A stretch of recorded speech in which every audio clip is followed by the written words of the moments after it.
Maya-maya lang po, bagong taon na. So gusto ko pong batiin kayong lahat ng isang manigong bagong taon. Pero teka muna, inabot na po tayo ng Christmas vacation. Ngayon, bagong taon na. Ano na kaya ang nangyari sa impeachment ni Sara Duterte? Kung matatandaan po natin, 3 na po ang nakafile na kaso ng impeachment kay Sara Duterte. Nangangahulugan ba na hindi na ito matutuloy? Panoorin po natin at pakinggan kung ano ang masasabi ni Sir Mike Abe. Oo nga pala, congratulations Sir Mike Abe. Dahil 2 weeks ago, feature po natin ang video ni Sir Mike, and during that time, nanghikayat pa siya ng mga viewers niya na mag-subscribe dahil konting kembot na lang daw ay aabot na ng 100,000 ang kanyang pangalawang channel, yung pong MA Pinoy TV. Dahil yung pong unang YouTube channel ni Sir Mike, yung pong Mike Abe Opinions, ay daan-daan na po ang subscribers nun. Kanina while browsing YouTube, nakita ko si Sir Mike Abe at ang kanyang pangalawang YouTube channel ay umabot na po ng 100 plus na subscribers. Nung inilabas ko yung video ni Sir Mike Abe, inikayat ko rin ang aking mga subscribers and viewers na bisitahin yung pangalawang YouTube channel ni Sir Mike Abe, mag-subscribe. At siguro naman kahit konti man lang sa inyo ay nakatulong para makamit ni Sir Mike Abe yung kanyang pangalawang YouTube play button. So, ano kaya ang masasabi ni Sir Mike Abe? Hindi na nga ba matutuloy ang impeachment? Ano po ang ating aabangan? Panoorin po natin ito. O yan o. Kabilang lang yan sa mga complainant, abogado at mga kaparian. Yung complainant. Kaya ako pinapakita, ito yung pangatlong impeachment eh.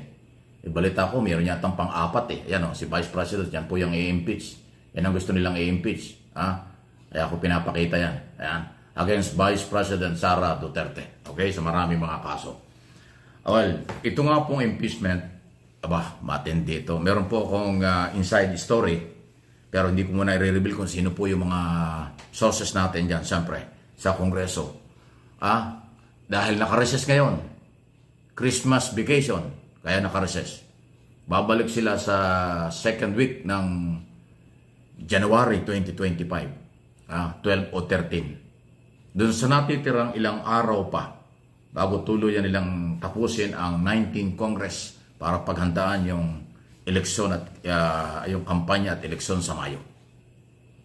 Meron pa po na isang pwedeng gawin na mabilis at sa tingin nila ang siyang nararapat tungkol sa impeachment. Okay? Alam nyo ang impeachment kasi, pwede na po yung hindi tumagal sa Committee on Justice. Dahil marami ng complainant, pwede po yung aproba na sa plenaryo sa kanilang pagbabalik at i-transfer kaagad sa Senado para magkaroon ng impeachment trial. Mangyayari po yan kung merong sapat na bilang.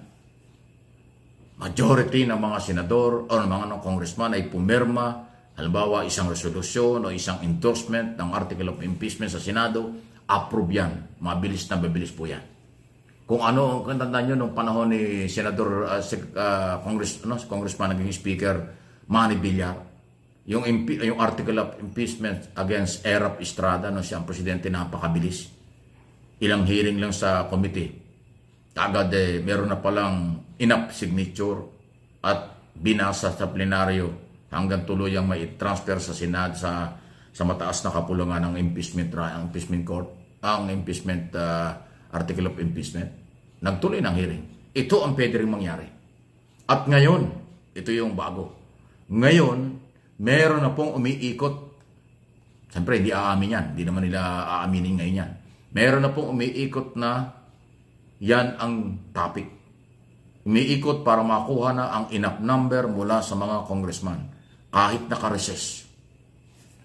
Kahit naka-recess ang Kongreso, ay pwede po nilang gawin ang pagkalap ng mga signature o suporta para makuha ang majority ng mga congressman. Makakuha lang, sobra-sobra nila, 150 o 300 plus. Makakuha sila ng 200 congressman. Wala na. Article of impeachment, itatransfer na sa Senado. Para safe na safe. Yung 160, alanganin, pero kung makakuha ng 200 signature, 200 congressman na papabor sa impeachment, tapos na yan. Kasi 300, mahigit lang ang congressman eh. 305 yata yun.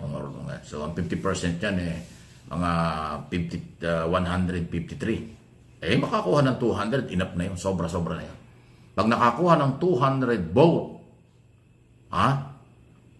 ang mga endorser ng 3 article of impeachment, wala nang hearing sa Kongreso yan. Hindi yan madalian. Yan ay tamang proseso. Kasi ang proseso sa article of impeachment marami. Dadaan sa ina-file, pumunta sa speaker, majority leader, i-repress sa Committee on Justice, mag-hearing sa Committee on Justice. Isang proseso yan.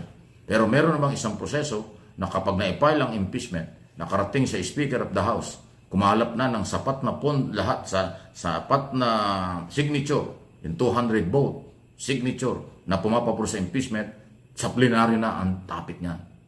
I-endorso sa plenaryo, pagbobotohan nila, article of impeachment, babasahin ng Speaker of the House, diretso na sa Senado. Iyan po ang pwedeng mangyari. Kaya yung kampo ng mga Duterte, alam nila ito, yung iba dyan nakakaintindi ng proseso. Pero siyempre, yung iba dyan, karamihan sa kanila, nililinlang. Sinasabi nilang mali ito, mali yan. Hindi po yan mali. Pero yan ang palalabasin. Pag yan ay ginawa ng Kongreso ngayon, sasabihin ng mga pro-Duterte, minadali. Wala sa tamang proseso. Kalokohan yun. Hindi nyo naintindihan ang inyong sinasabi. Pagka po majority ng mga congressman ay pumabor sa impeachment, wala nang hearing yan na mahabang hearing. Wala nang proseso pa yan. Diretso na yung article of impeachment sa Senado para makumbina ang Senado as impeachment court. Magkakaroon na ng trial.